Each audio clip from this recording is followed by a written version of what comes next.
नमस्कार। राजनीति विज्ञान बीए पाठ तृतीय के प्रश्न पत्र प्रथम के अंतर्गत आज हम बात कर रहे हैं जीन जैक्स रूसो के सामाजिक समझौता सिद्धांत के संबंध में। रूसो ने भी हॉब्स और लॉक की तरह ही राज्य की उत्पत्ति के संबंध में सामाजिक समझौता सिद्धांत का समर्थन किया, पर उनकी तरह उनका उद्देश्य सिर्फ व्यक्तिवाद और प्राकृतिक अधिकारों का समर्थन करना ही मात्र नहीं था। इसके विपरीत रूसो समाज के नैतिक पतन के प्रति अत्यधिक चिंतित हैं और वो चाहते थे कि इस अभिशाप से मुक्त होकर मनुष्य का जीवन पुनः नैतिक दृष्टि से उच्च हो जाए। अतः वे समाज और राज्य का आदर्शवादी दृष्टिकोण से विवेचन करते हैं और इसी आधार पर मानव स्वभाव और प्राकृतिक अवस्था का भी वर्णन करते हैं।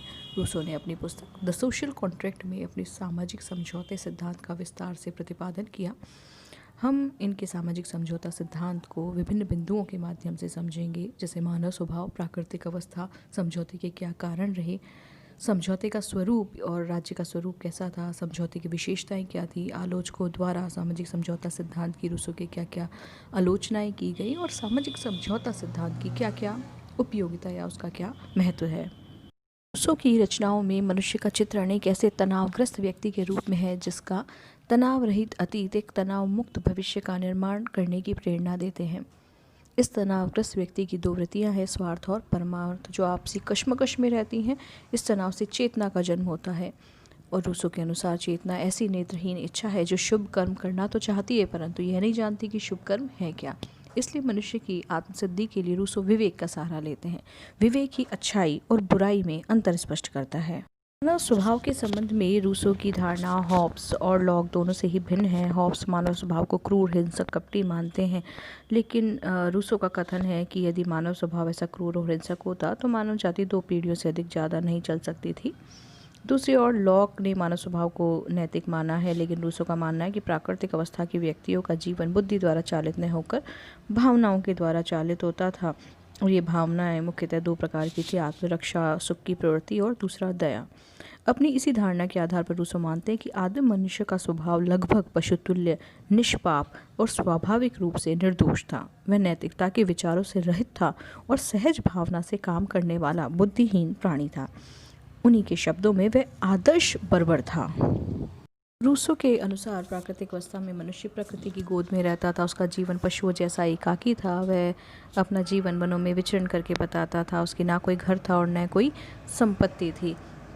इस अवस्था में सभी समान थे। कोई कलह, द्वेष, मारपीट नहीं थी। कोई सभ्यता नहीं थी। असल में कोई सभ्यता की आवश्यकता भी नहीं थी। मनुष्य एकांत में सुखी और बेपरवाह जिंदगी जी रहा था। इस प्रकार रूसो के अनुसार प्राकृतिक मनुष्य एकाकी, स्वतंत्र, नैतिक, अनैतिक भावनाओं से मुक्त, निस्वार्थ, संपत्ति और परिवार से रहित आदिम स्वर्ण युग की स्वर्गीय दशा में रहता था। प्राकृतिक अवस्था के व्यक्ति के लिए रूसो ने आदर्श बर्बर शब्द का प्रयोग भी किया है। प्राकृतिक अवस्था में व्यक्ति एक अज्ञानी और भोले बालक की भांति सदा सुखी था और सादगी से जीवन व्यतीत करता था। रूसो के अनुसार प्राकृतिक अवस्था अनैतिक नहीं हो सकती। इसे ना सद्गुण की अवस्था कह सकते हैं। धोखाधड़ी और युद्ध की अवस्था भी नहीं थी, क्योंकि अनैतिकता का बोध तब होता जब मनुष्य में किसी उच्च गुण को समझने की क्षमता होती। धोखाधड़ी करने की प्रवृत्ति भी तब जगती जब उसमें हिसाबी बुद्धि का उदय होता। रूसो की जो प्राकृतिक अवस्था है एकदम ना हॉब्स की जैसी युद्ध की अवस्था है और न ही लॉक की जैसे शांति और सदिच्छा की अवस्था है। ये एक ऐसी दशा है जिसमें व्यक्ति पशु जैसा अकेला जीवन बिताता था। आज के तथाकथित सभ्य और विकसित व्यक्ति की प्राकृतिक मानव से तुलना करने के पश्चात ही रूसो कहते हैं, give us back the ignorance, innocence and poverty which alone can make us happy. Rousseau का मानना था कि जो प्राकृतिक स्वर्णिम अवस्था थी ये ज़्यादा दिनों तक कायम नहीं रह सकी। मानव के ज्ञान में वृद्धि हुई, अग्नि का आविष्कार हुआ, लोगों का घुमक्कड़ जीवन छूटा, निश्चित स्थान पर बसने लगे, स्त्री पुरुषों का आकस्मिक मिलन कुछ स्थायी होने लगा, परिवार भी अस्तित्व में आए। मनुष्यों में परिवार के साथ साथ ही संपत्ति बनाने की भी इच्छा हुई और व्यक्तिगत संपत्ति की मान्यता के कारण लोगों में परस्पर कलह, द्वेष, हिंसा और युद्ध आदि का प्रादुर्भाव हुआ। संपत्ति के कारण ही धनी और निर्धन का भेद उत्पन्न हुआ और स्वाभाविक समानता, प्राकृतिक अवस्था की स्वतंत्रता समाप्त हो गई और अन्य बुराइयों ने स्थान ले लिया। रूसो के अनुसार सभ्यता की वृद्धि के साथ साथ दरिद्रता, शोषण, हत्या और बीमारी बढ़ती चली गई और युद्ध और तनाव ने मनुष्य को हिंसक बना दिया, जिससे समाज की वही दशा हुई जो हॉब्स की प्राकृतिक अवस्था में थी। रूसो के अनुसार संपत्ति के प्रादुर्भाव ने मनुष्य की स्वतंत्रता परतंत्रता में बदल गई, जिसका लक्ष्य करके वे कहते भी हैं कि मनुष्य स्वतंत्र उत्पन्न होता है किंतु वे सर्वत्र बेड़ियों में जकड़ा हुआ है, जिसका अर्थ है कि मनुष्य को स्वतंत्र और स्वाधीन होना चाहिए, यही उसके लिए सर्वोत्तम दशा है। किंतु समाज के नियम, रूढ़ियाँ और प्रतिबंध उसे दास बना देते हैं, उसकी विशुद्ध प्राकृतिक दशा के जन्म से स्वाभाविक अधिकार से उसे वंचित कर देते हैं। हम कहें कि इस प्रकार की मनुष्य की परतंत्रता उसे व्याकुल करने लगी, इससे मुक्ति प्राप्त करने के लिए वह उत्सुक हो सका और इसीलिए उसने इस अराजक अव्यवस्था के अंत के लिए समझौते के द्वारा राज्य की स्थापना की। इस युद्ध और संघर्ष के वातावरण का अंत करके सामाजिक समझौते की कल्पना करते हैं, जिसमें सभी व्यक्ति के स्थान पर एकत्रित हुए और उनके द्वारा संपूर्ण अधिकारों का समर्पण किया गया। किंतु अधिकारों का यह समर्पण किसी व्यक्ति विशेष के लिए नहीं वरन संपूर्ण समाज के लिए किया गया। और यह समझौता व्यक्तियों के निजी स्वरूप और सामूहिक स्वरूप के मध्य हुआ, जिसमें किसी को हानि नहीं हुई अपितु सभी को लाभ हुआ, क्योंकि जब उनमें से किसी के भी एक व्यक्तिगत अधिकारों पर आक्रमण होता है तो उसकी रक्षा के लिए सारा समाज उपस्थित हो जाता है। सामाजिक समझौते द्वारा निर्मित राज्य को सामान्य इच्छा कहा जाता है। संप्रभुता की अभिव्यक्ति सामान्य इच्छा में ही होती है। व्यक्ति सामान्य इच्छा के अधीन रहते हुए कार्य करते हैं। प्रत्येक नागरिकता का संप्रभुता में एक भाग होता है, साथ ही वह जानता भी है क्योंकि उसे उस कानून को मानना पड़ता है जिसे स्वयं संप्रभु के रूप में बनाया है। इस प्रकार रूसो का दर्शन हमें जनप्रिय संप्रभुता और लोकतंत्रीय सरकार की आधारशिला मिलती है। रूसो के सामाजिक समझौता सिद्धांत की बहुत सारी विशेषताएं भी हैं, जैसे सामाजिक समझौते के अंतर्गत व्यक्ति अपनी संपूर्ण शक्ति अधिकारों को सबको समर्पित कर देता है। सभी व्यक्तियों ने समान रूप से अपने अधिकारों का समर्पण कर दिया है। समझौते की क्रिया के द्वारा अलग अलग व्यक्तियों के निजी व्यक्तित्व के स्थान पर एक सामूहिक व्यक्तित्व स्थापित हो जाता है। सामाजिक समझौते के परिणाम स्वरूप मनुष्य की परतंत्रता का अंत होता है और वह वास्तविक रूप से स्वतंत्र हो जाता है। समझौते के परिणाम स्वरूप ही व्यष्टि का स्थान समष्टि तथा व्यक्तिगत इच्छा का स्थान सामान्य इच्छा ले लेती है। रूसो के अनुसार समझौते में किसी सरकार की स्थापना नहीं होती अपितु उससे संपूर्ण प्रभुत्व संपन्न एक ऐसे समाज की स्थापना होती है जिसके संचालन का आधार समाज की सामान्य इच्छा है। समझौते द्वारा स्थापित संपूर्ण प्रभुत्व समाज अपनी सामान्य इच्छा के अनुसार समाज का संचालन करने के लिए सरकार की नियुक्ति करता है। इस समझौते के द्वारा रूसो का मनुष्य कुछ खोता भी नहीं है, क्योंकि जो अधिकार वह दूसरों को अपने ऊपर देता है वही अधिकार वह समाज के प्रत्येक व्यक्ति पर प्राप्त भी कर लेता है।